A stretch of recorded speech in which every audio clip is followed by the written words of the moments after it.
बिस्मिल्लाहिर्रहमानिर्रहीम।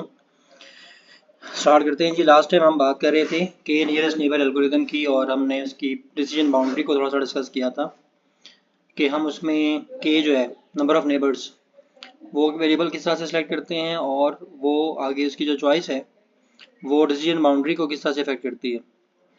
तो के इज इक्वल टू 1 जो कि इनिशियल केस था, उसमें हमने देखा कि जो क्लासिफिकेशन हो रही है पॉइंट्स की वो सिर्फ एक नियरेस्ट नेबर की बेसिस पे हो रही है और इस केस में जो डिसीजन बाउंड्री है वो हाईली इरेगुलर शेप की बन रही थी और इस केस में जो हमारा क्लासिफिकेशन डिसीजन है वो नॉइज पे डिपेंडेंट भी है, आउटलायर्स भी उसको अफेक्ट कर रहे होंगे और डाटा में बहुत स्मॉल फ्लक्चुएशंस भी जो हैं वो इस केस में कैप्चर हो रही होंगी। उसके बाद हमने के की वैल्यू 10 के हवाले से देखा, अगर एक मॉडरेट वैल्यू ले लें तो इस केस में 10 नियरेस्ट नेबर्स की बेस पे क्लासिफिकेशन का डिसीजन होगा। बाउंड्री जो है वो रिलेटिवली स्मूथ हो जाएगी, लेकिन इस तरह का सिनेरियो जो है वहाँ पर क्लासिफिकेशन डिसीजन के ऊपर नॉइज़ का इफेक्ट जो है वो कम होगा। इस तरह से अगर के की वैल्यू 100 ले लें, लार्ज वैल्यूज़ में से एक वैल्यू ले लें, तो 100 नेबर्स मिलकर डिसाइड करेंगे कि हमारा क्लासिफिकेशन डिसीजन क्या होगा। अब इस केस में बाउंड्री तो बहुत स्मूथ हो जाएगी, लेकिन लोकल डिटेल्स जो है वो इग्नोर हो जाएंगी क्लासिफिकेशन करते हुए और जो के नियरेस्ट नेबर का जो मेन क्रिस्प है कि नियरेस्ट नेबर्स की बेस पे आप लेबल असाइन करते हैं, वो क्रिस्प जो है वो फिर ड्रॉप हो जाएगा और डिसीजन आपका मेजॉरिटी क्लास की तरफ वाइस होना शुरू हो जाएगा। तो ये सिनेरियो था। फिर हमने ये भी डिस्कस किया था लास्ट टाइम कि हमारे पास जो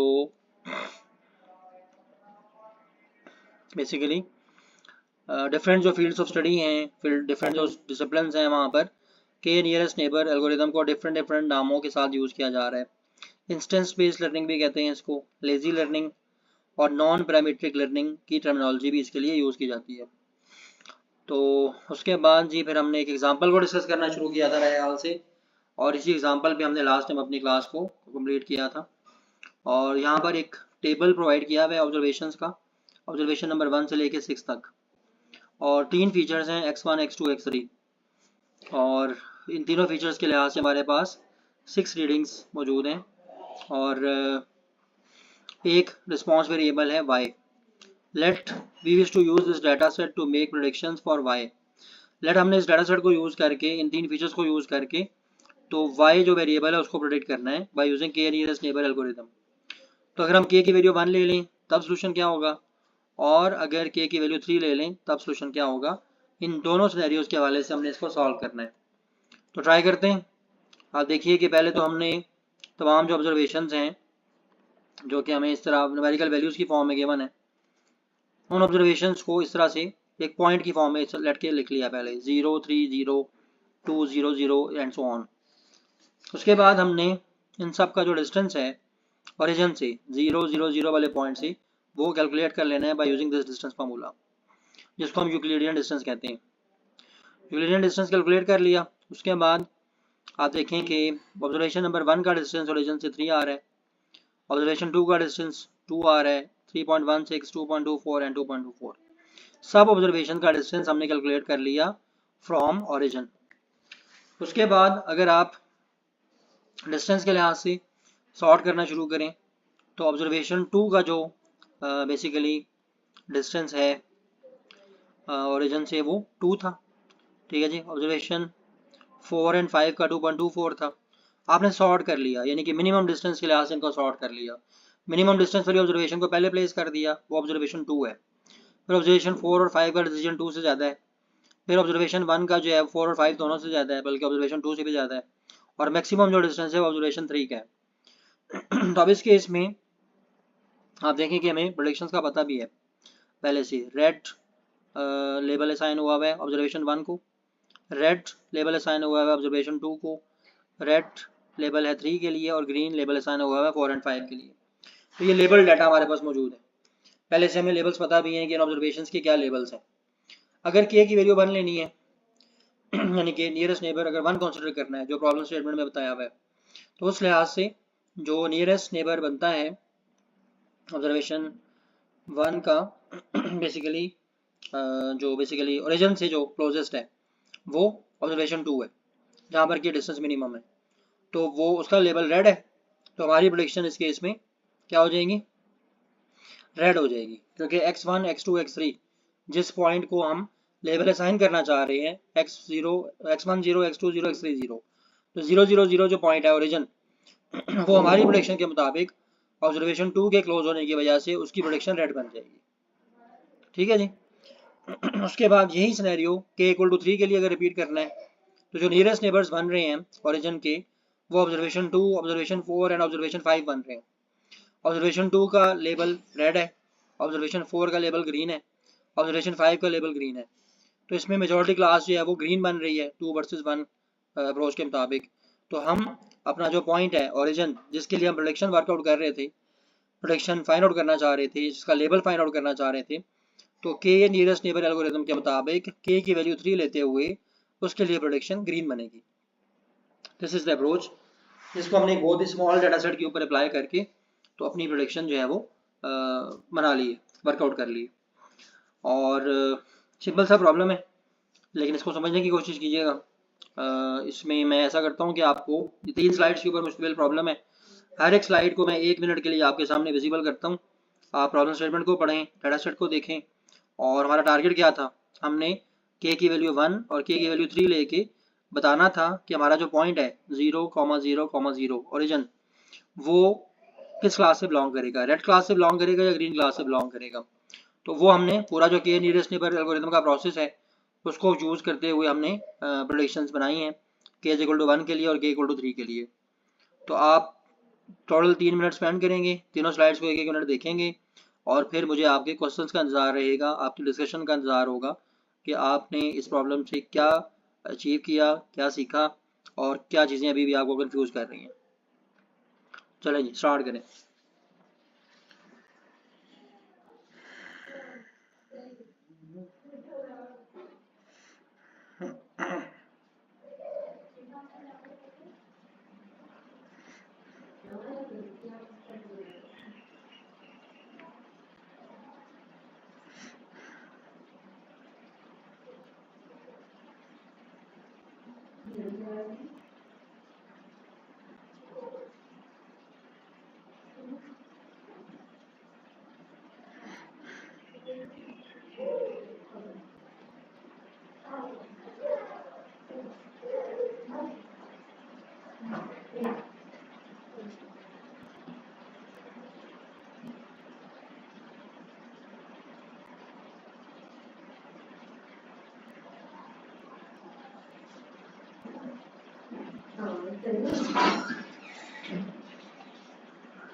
अच्छा जी, प्रॉब्लम स्टेटमेंट पढ़ने के लिए मेरा इतना टाइम काफ़ी है। अब आप सोल्यूशन वाले पार्ट पे आ जाएं, और फॉर ईच पॉइंट, मतलब जो हमें ऑब्जर्वेशन में से पॉइंट गिवन है 5, 0 3 0 2 0 0 0 1 3, इन सब के लिए हमने डिस्टेंस फार्मूला अप्लाई किया है, और इन सब का डिस्टेंस हमारा जो टारगेट पॉइंट था जिसको हमने लेबल असाइन करना था उसके साथ हमने डिस्टेंस फार्मूला अप्लाई करके यूक्लिडियन डिस्टेंस कैलकुलेट किया है, और उसको यहाँ पर लास्ट कॉलम में लिख लिया। ठीक है जी। तो आप अपने पास रफ वर्क पे 1-2 ऑब्जर्वेशन के लिए एटलीस्ट सॉल्व करके वेरीफाई भी कर सकते हैं कि किस तरह से डिस्टेंसेस आ रहे हैं कैलकुलेट होके। और once you have these distances तो फिर आगे डिस्कशन जो है वो के नियरेस्ट नेबर एल्गोरिथम की बेस पे है कि अगर के की वैल्यू 1 है तो उस सूरत में प्रोडिक्शन क्या बनती है, और अगर के की वैल्यू 3 है तो फिर मेजॉरिटी वोटिंग के मुताबिक प्रोडिक्शन क्या बनती है।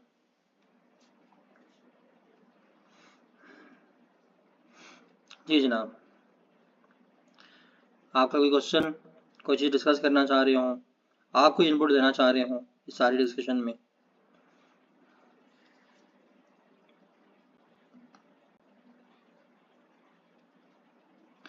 ओके जी, मुकम्मल खामोशी है, आगे चलते हैं। कि नियरेस्ट नेबर एल्गोरिथम के पॉजिटिव और negative points, advantages disadvantages discuss करते हैं। और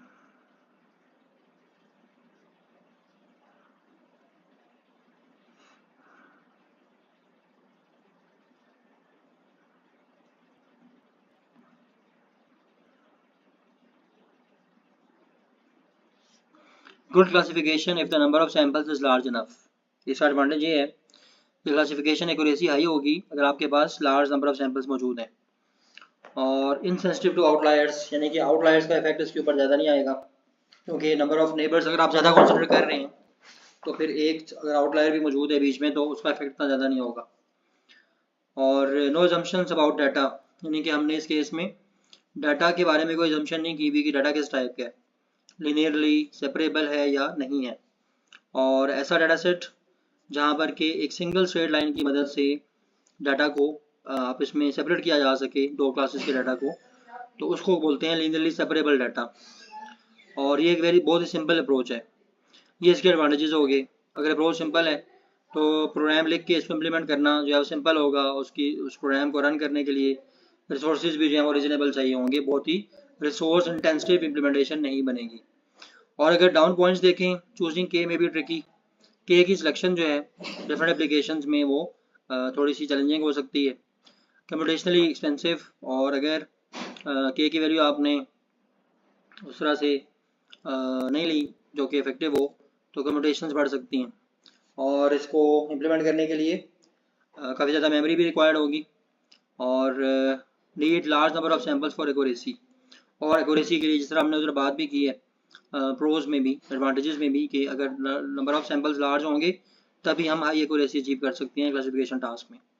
तो ये एक बैलेंस सिचुएशन है, कुछ इसके प्लस पॉइंट्स हैं और कुछ डाउन साइड्स हैं। KNN works with numerical values.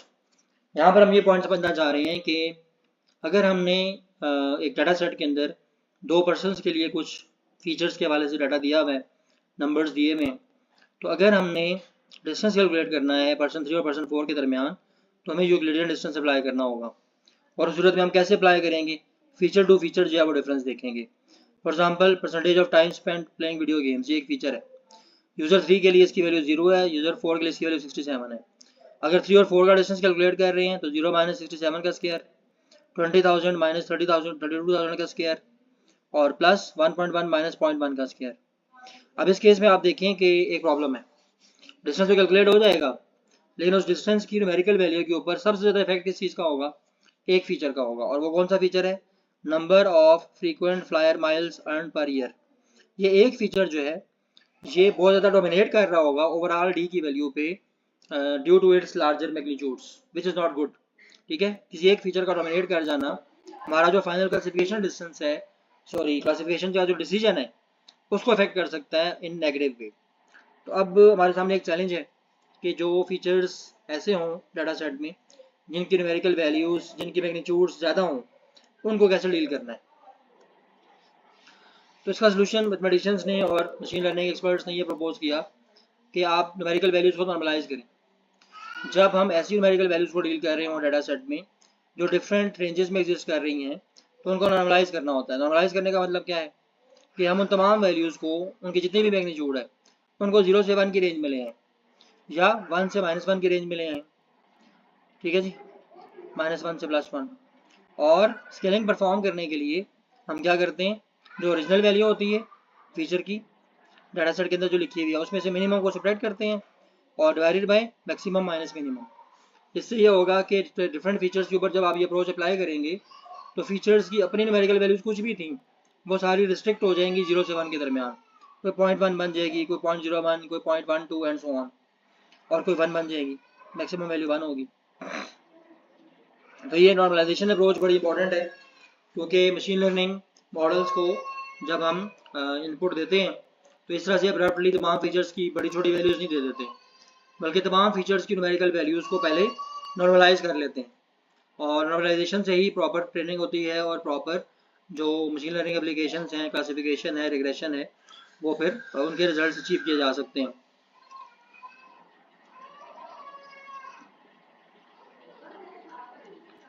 अच्छा जी, नेक्स्ट अब हम बात करेंगे कि हमारे पास एक ऐसा सिनेरियो है, एग्जाम्पल है, जहाँ पर कि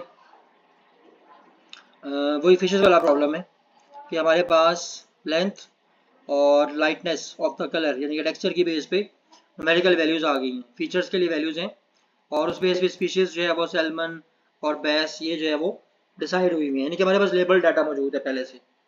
और हमने ये करना है कि क्लास 1 के लिए जो फीचर्स हैं वो ये गिवन है 2, 4, 3, 7 एंड 5, 4, और क्लास 2 के लिए जो फीचर्स हैं वो ये यहाँ से टेबल से न्यूमेरिकल वैल्यूज देख के एक मैट्रिक्स बनाया हुआ है 3, 8, 5, 9, 7, 10 एंड 6, 8। और आप देखें कि इनको हमने यहाँ प्लॉट भी किया हुआ है। क्लास 1 के लिए 2, 4 पहला पॉइंट बनता है, देखें वो ये रेड कलर के पॉजिटिव साइन से प्लॉट हुआ हुआ है। 3, 7 दूसरा पॉइंट बनता है, तो ये सेकंड ये पॉजिटिव साइन रेड कलर से प्लॉट हुआ हुआ है। तीसरा पॉइंट है 5, 4, तो वो ये प्लॉट हुआ हुआ है। इस तरह से क्लास 2 के जो 4 पॉइंट्स हैं वो भी प्लॉट हुए हुए हैं। किस तरह से 3, 8 पहला पॉइंट बनता है जी, ये 3, 8 प्लॉट हुआ हुआ है। उसके बाद 5, 9, 5, 9 ये ब्लू कलर का जो मल्टीप्लाई साइन है ये प्लॉट हुआ है, और बाकी दोनों पॉइंट्स भी हैं। इन सब के दरमियान हम ये चाह रहे हैं कि 4, 7 जो पॉइंट है जो ग्रीन डॉट से बना हुआ है, इसको क्लासीफाई करके इसका डिसीजन बताएं कि ये किस क्लास से बिलोंग करेगा, ये क्लास 1 से बिलोंग करेगा या क्लास 2 से बिलोंग करेगा। और ये डिसीजन करना दरअसल इस बात के इक्विवेलेंट है कि हमारे पास एक फिश के लिए स्पेसिफिक फीचर्स आ गए हैं, उसके लिए लेंथ की वैल्यू 4 है, लाइटनेस की वैल्यू 7 है, और इन फीचर्स की बेस पे हम डिसाइड करना चाह रहे हैं कि वो फिश किस क्लास से बिलोंग करेगी। ठीक है जी, लेंथ और लाइटनेस फीचर की बेस पे ये जो फिश है 4, 7 जिसके फीचर वैल्यूज हैं,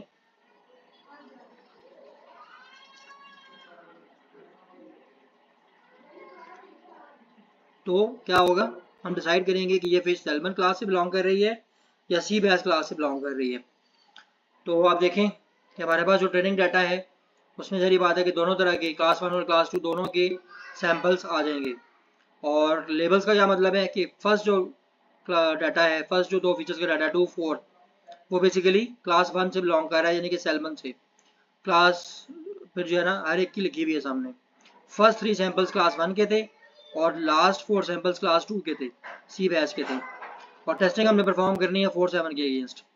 तो अब हम क्या करेंगे, अगर एनालिटिकल मेथड से, पेपर पेन मेथड से अगर इस एल्गोरिथम की वर्किंग समझनी है तो हमें क्या करना होगा, हमें इस पॉइंट का, टेस्ट पॉइंट का तमाम जो पॉइंट्स गिवन है उनसे डिस्टेंस कैलकुलेट करना पड़ेगा। तो आप देखें कि हमने 2, 4 जो पॉइंट है उसका डिस्टेंस कैलकुलेट किया हुआ है 4, 7 से, तो वो 3.61 आ जाता है। बिल्कुल इसी अप्रोच से जिस तरह यहाँ फॉर्मूला लगा हुआ है, हमने तमाम जो पॉइंट्स ट्रेनिंग डाटा में दिए हुए हैं 2, 4, 3, 7, 5, 4, 3, 8 एंड सो ऑन, उन सब का डिस्टेंस यूक्लिडियन डिस्टेंस कैलकुलेट करना है इस फार्मूला के मुताबिक फ्रॉम दिस पॉइंट जो कि हमें यहाँ गिवन है 4, 7, और वो डिस्टेंसेस हमने यहाँ लिख लिए। डिस्टेंसेस स्केल्ड जो है वो ये हमारे पास मैट्रिक्स बन गई थी 13, 1, 10, 2, 5 एंड सो ऑन, और फिर स्क्वायर रूट ले लें तो डिस्टेंस की मैट्रिक्स ये बनती है 3.61, 1, 3.16, 1.41 एंड सो ऑन। अब आप नोट करें कि मिनिमम डिस्टेंस जो है 4, 7 पॉइंट का वो किस पॉइंट से बना है, सेकंड वाले पॉइंट से बना है, सेकंड ऑब्जर्वेशन जो थी 3, 7। और इसी बात को अगर हम थोड़ा सा देखें ग्राफ के ऊपर, तो आप इसको वेरीफाई कर सकते हैं। हमारा टेस्ट पॉइंट है 4, 7, 4 एंड 7, और इसका मिनिमम डिस्टेंस किससे बनेगा, 3, 7 से। ठीक है जी, एक्स एक्सिस के अलॉन्ग 1 यूनिट का डिस्टेंस है, तो this point is at minimum distance. और अगर आपने नियरेस्ट नेबर अप्रोच के बेस पे अगर देखना है मिनिमम डिस्टेंस के बेस पे, तो ये पॉइंट जो है उसके लिए बन जाएगा फाइनल पॉइंट, जो कि हम इसको इसके बेस पे क्या डिक्लेयर कर सकते हैं, 3, 7 कौन सा पॉइंट था, सैल्मन से था ना, तो सैल्मन इस क्लास को डिक्लेयर कर सकते हैं कि ये वाला जो पॉइंट है, ये जो फीचर्स हैं ये ज़्यादा क्लोज हैं के नियरेस्ट नेबर एल्गोरिथम के मुताबिक सैल्मन वाली क्लास से। तो इन फीचर्स के साथ जो फिश एग्जिस्ट कर रही है, हमारा क्लासिफिकेशन एल्गोरिथम KNN जो है वो इसको डिक्लेयर करेगा कि ये सैल्मन फिश है। ठीक हो गया जी, यहाँ तक बात समझ में आ रही है? यस। ओके।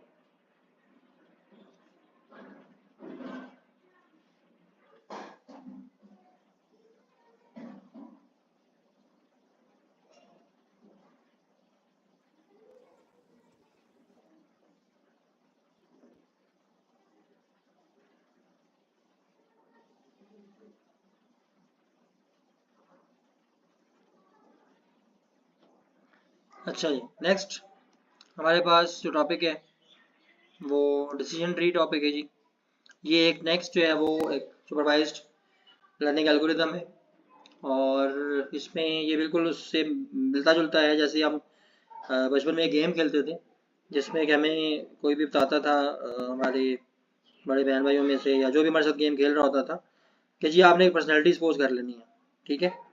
और जारी बात है कि छोटे बच्चे का इतना नॉलेज तो नहीं होता कि वो कोई इंटरनेशनल लेवल की पर्सनैलिटी जूम करेगा, तो हम अपने घर से ही या अपने कजन्स में से या दोस्तों में से कोई पर्सनैलिटी सपोज कर लेते थे, और फिर हमसे क्वेश्चन पूछे जाते थे जी कि वो जो है वो आपका क्लासमेट है या आपसे बड़ा छोटा है जी, और मेल है फीमेल है, और इस तरह हिंट्स के हवाले से ना बाइनरी नेचर के क्वेश्चन होते थे, और उन बाइनरी नेचर के क्वेश्चन की बेस पे क्वेश्चन करने वाला शख्स जो है वो जज करता था कि इस सोचने वाले ने कौन सी पर्सनैलिटी सोची हुई है, ठीक है जी। ऐसी गेम आप लोग खेलते रहे, इसका आइडिया है आपको। अक्सर वो पुराने वक्तों में टीवी शोज में भी इस तरह की गेम जो है ना टीम्स के दरमियान भी खेलने के कंपटीशंस भी होते थे, हमारे ज़माने में तो होते थे, है नहीं? कभी कुछ देखा यस सुना सर। है इस गेम के बारे में? जी जनाब। अच्छा, चले यार ये कोई इतना कबले मसीह जमाने की गेम भी नहीं है। तो बहरहाल इसमें क्वेश्चंस होते हैं और उन क्वेश्चंस की बेस पे हम प्रोसीड करते हैं और प्रेडिक्शन करते हैं। तो गेम ऑफ 20 क्वेश्चंस में क्या होता है कि one person thinks of some object and players try to guess the object. ये मेन थीम है इस गेम की कि एक पर्सन जो है कोई पर्सनैलिटी या कोई ऑब्जेक्ट सोच लेता है और बाकी प्लेयर्स उसके बारे में गेस डेवलप करते हैं, और प्लेयर्स को 20 क्वेश्चंस पूछने की इजाज़त होती है और उनको यस या नो में यानी कि बाइनरी आंसर मिलता है। इस गेम में जो लोग क्वेश्चंस पूछ रहे होते हैं वो अपने जो सेट ऑफ ऑब्जेक्ट्स हैं उनको स्प्लिट करते जाते हैं ताकि उनको फाइनल डिसीजन तक पहुंचने में आसानी हो। तो डिसीजन ट्री जो एल्गोरिदम है ये बिल्कुल 20 क्वेश्चंस गेम की तरह है, और इसमें आपके पास एक बंच ऑफ डाटा है और वो डाटा जो है वो आपको बाइनरी आंसर्स प्रोवाइड करेगा रिगार्डिंग द क्वेश्चंस जिनके हवाले से आप क्लासिफिकेशन रिजल्ट तक पहुंच सकते हैं। ट्रेनिंग डाटा को यूज़ करके हम एक डिसीजन ट्री बना लेते होते हैं, और हर एक जो नोड है ट्री में वो कुछ फीचर्स के हवाले से हमें बाइनरी दो कंडीशंस में से किसी एक कंडीशन की तरफ लेकर जा रहा होगा, और हर एक ब्रांच जो कि उस नोड से डाउनवर्ड मूव कर रही होगी वो बेसिकली ऐसे एट्रीब्यूट की दो पॉसिबल वैल्यूज में से किसी एक पॉसिबल वैल्यू की तरफ लेके जाएगी। An instance is classified by starting the root node and moving down the tree.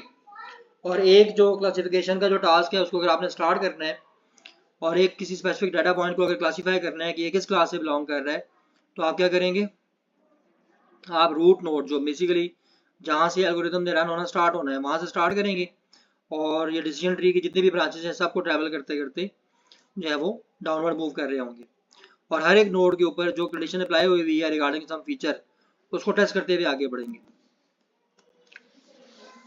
Marine animal data, late हमारे पास मरीन एनिमल्स को क्लासीफाई करने के लिए एक प्रॉब्लम है छोटा सा, और जो मेन डाटा है वो मौजूद है। अब इस टेबल में 5 एनिमल्स जो सी एनिमल्स हैं मरीन एनिमल्स हैं उनके हवाले से एक टेबल बना हुआ है, और हमसे पूछा जा रहा है कि क्या वो वाटर सरफेस पे अगर आ जाएं तो क्या वो सर्वाइव कर सकेंगे, और if they can survive without coming to the surface, अच्छा क्या वो वाटर सरफेस पे आए बगैर सर्वाइव कर सकते हैं, and if they have flippers, और क्या उनकी बॉडी के ऊपर जो फिन्स होते हैं फिशेस की बॉडी के ऊपर या मेरीन ऑर्गेनिज्म की बेस पे क्या वो हैं उनके ऊपर। इन फीचर्स की बेस पे हमने क्लासीफाई करना है कि ये एनिमल्स फिश हैं या नॉन फिश हैं। जाहिर बात है कि सारे मरीन एनिमल्स भी फिश की क्लास में नहीं आते, लॉजिकली एक वो पूरा फीचर्स की बेस पे एक नॉमेनक्लेचर बना हुआ है और एक क्लासिफिकेशन सिस्टम बना हुआ है जिसके मुताबिक हम एनिमल्स को ऑर्गेनिजम्स को स्पेसिफिक क्लासेस में प्लेस करते हैं। तो आप देखें कि can survive without coming to surface, एक ऑर्गेनिज्म है वो सरफेस पे आए बगैर सर्वाइव कर सकता है या नहीं कर सकता, इसका आंसर यस है। हैज़ फ्लिपर्स, और उसकी बॉडी पे फ्लिपर्स या फिन्स हैं या नहीं है। फिन्स इस तरह ना जैसे अगर आपने कभी फिश खुद परचेज की हो मार्केट से तो उसकी बॉडी के ऊपर ऐसी हल्की सी एक्सटेंशन होती हैं, उनको फिन्स कहा जाता है। जैसे आप ये कह सकते हैं कि छोटा सा जैसे ना एक फ्लिपर ही कहेंगे, और एक एक्स्ट्रा एक्सटेंशन होती है उसकी बॉडी से आउटवर्ड, और उसके बाद सेकंड सैंपल में भी ऐसे ही हो रहा है। थर्ड सैंपल में क्या हो रहा है, can survive without coming to surface का आंसर है यस, लेकिन हैज़ फ्लिपर्स का आंसर है नो, तो वो फिश नहीं है। हमारी प्रोडिक्शन ये है। इस तरह से लास्ट जो 2 सैंपल्स हैं 4 एंड 5 उसके केस में नो है प्रेडिक्शन। तो आप देखें कि आप इस तरह से ना एक ट्री बनाना शुरू करेंगे based on the features. No surfacing, अगर इसका आंसर यस है तो नेक्स्ट हम चेक करेंगे कि फ्लिपर्स हैं या नहीं है, और अगर आंसर नो है तो वो फिश नहीं है। ठीक है जी। अगर सरफेस पे नहीं आ पा रहा है एक ऑर्गेनिज्म तो उस केस में फिर ट्री की ये ब्रांच यहीं पे ख़त्म हो जाएगी। और अगर फ्लिपर्स को चेक कर रहे हैं, फ्लिपर्स उसकी बॉडी पे नहीं है, तो उस सूरत में क्या होगा कि वो फिश नहीं होगी, वो ऑर्गेनिज्म फिश की क्लास में कंसिडर नहीं होगा। सरफेस पे आए बगैर सर्वाइव भी कर सकता है और उसकी बॉडी पे फ्लिपर्स भी हैं, दोनों क्वेश्चंस का आंसर यस है। तो आप किस रिजल्ट पे पहुंच रहे हैं कि yes that organism is a fish. तो इस तरीके से ये अप्रोच काम करती है, और ये इसकी हम एक सिंपलेस्ट एग्जांपल देख रहे हैं। मजीद एग्जांपल्स के लिए आगे चलते हैं। और मजीद एग्जांपल में ये हो रहा है कि हमारे पास एक ऐसी सिचुएशन है जहाँ पर हम जो वेदर आउटलुक है उसको देखेंगे, और हमारे पास अपने कोलीग्स या दोस्तों की जो कंपनी अवेलेबल है उसका साइज़ देखेंगे कि वो बड़ी कंपनी है, 8 10 12 लोग हैं उसमें या नहीं, या वो मीडियम साइज़ की कंपनी है, या बेसिकली कंपनी अवेलेबल ही नहीं है। ये 3 सिचुएशंस हैं यहाँ पर कंपनी के एट्रीब्यूट में। और सेल बोट हमारे पास किस किस्म की अवेलेबल है, बड़ी अवेलेबल है या छोटी जो है वो बोट अवेलेबल है।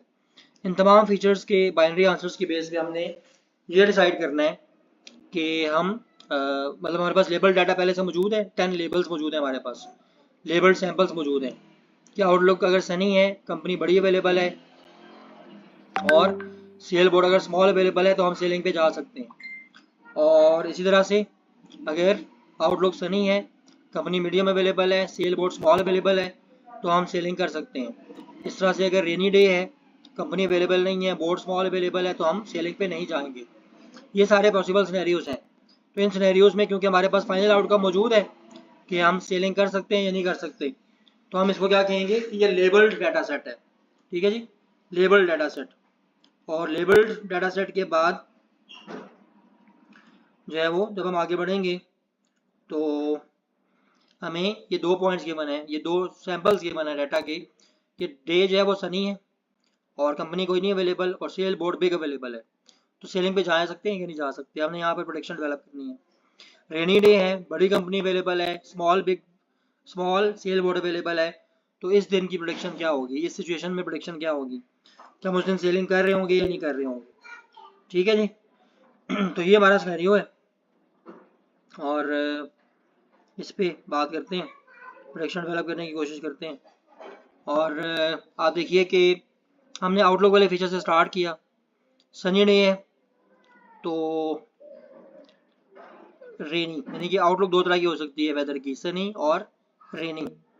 और सनी डे है तो उस दिन सेलिंग हो सकती है, ठीक है। और रेनी डे है तो फिर आगे कंपनी वाला फीचर चेक होगा। कंपनी अवेलेबल नहीं है तो अकेले तो सेल बोर्ड पे कोई भी नहीं जाता सेलिंग करने, कॉमन सेंस ये कहती है, तो आंसर नो है। और अगर रेनी डे है और कंपनी मीडियम अवेलेबल है तो फिर आप सेल बोर्ड को चेक करेंगे आगे। कंपनी बड़ी अवेलेबल है और डे रेनी है तो फिर आप क्या डिसाइड कर रहे हैं, यस। और अगर सेल बोर्ड वाली फीचर पे जाता है डिसीजन, तो सेल बोर्ड बड़ी अवेलेबल है, ठीक है जी, स्मॉल अवेलेबल है तो यस, और अगर बड़ी सेल बोर्ड अवेलेबल है जबकि कंपनी मीडियम लेवल की है तो नो। इस तरीके से हम डिसीजन जो हैं वो इस केस में करेंगे। और ये जो पॉसिबल 2 सैंपल्स दिए हुए हैं, आप इस एल्गोरिथम को समझने के बाद काइंडली इन दोनों सैंपल्स के लिए ट्राई कीजिएगा कि आपका क्या डिसीजन है, और फिर हम इसको नेक्स्ट क्लास में डिस्कस भी करेंगे इंशाल्लाह। और फर्दर अगर हम ये बात करें कि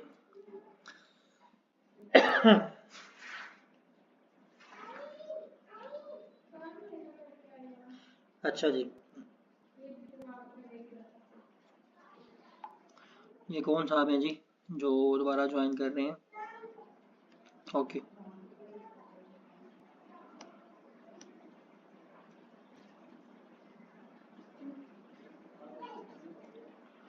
अच्छा जी, तो ये प्रॉब्लम जो है ना मैंने आपके होमवर्क के लिए छोड़ दी है, इसको आप स्टेप बाय स्टेप वर्कआउट करेंगे और फिर हम इसको डिस्कस भी करेंगे नेक्स्ट लेक्चर में इंशाल्लाह। उसके बाद जी आगे चलते हैं। Decision tree for playing tennis, tennis खेलने का डिसीजन हमने करना है मौसम की बेस पे।